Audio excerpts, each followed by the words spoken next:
Mga kabady, may nagmamakina nga pala sa amin kanina sa bukid. Sumunod ako, nakakuha ko ng susuhong o tinatawag nilang kamaro. Ipapakita ko sa inyo kung paano ito lutuin. Tara, samahan nyo ako.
Ay mga kabady, kumukulo na.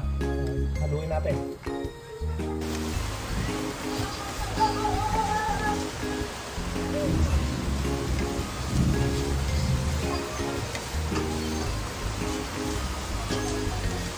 Kailangan madalas ang halo para hindi masunog.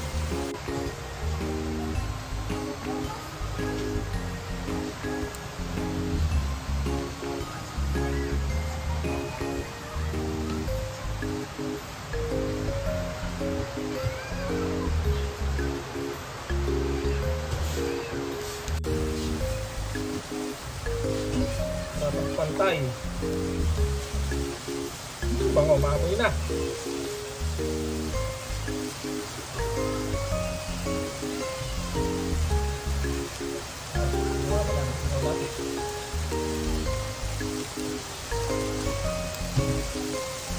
Hinala natin ng konti yung apoy para hindi siya mabigla.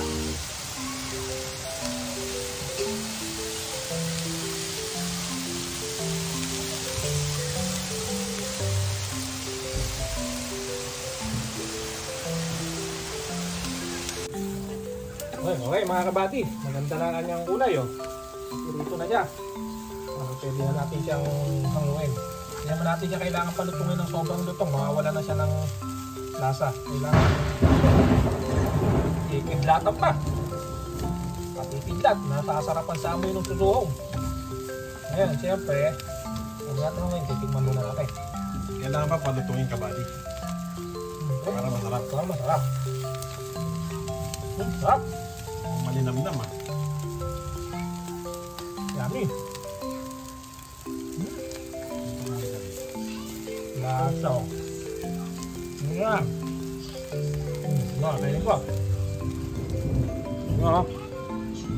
Ayan o.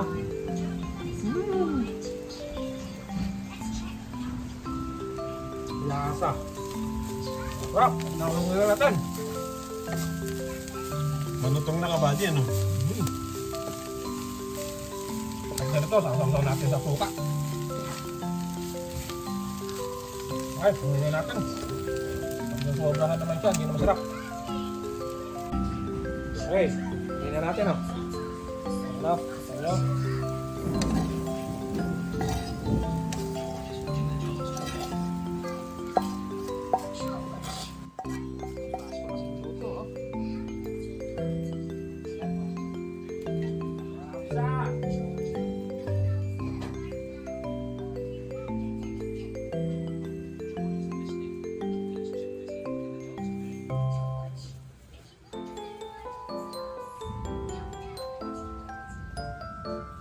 Okay mga kabady, tapos na tayong magluto ng adobong kamaru o susuhong.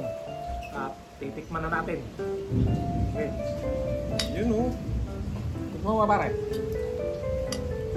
Okay, first bat. Ako nga. Sarap.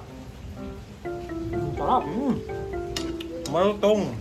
Tapos malinamdam kasi sariwan-sariwa, no? Siyempre, pagka pinatnan mo sa kaning mainit ito, napakasarap pa nito lalo.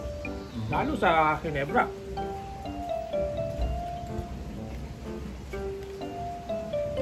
Maraming salamat sa walang sawa niyong panonood sa aming video.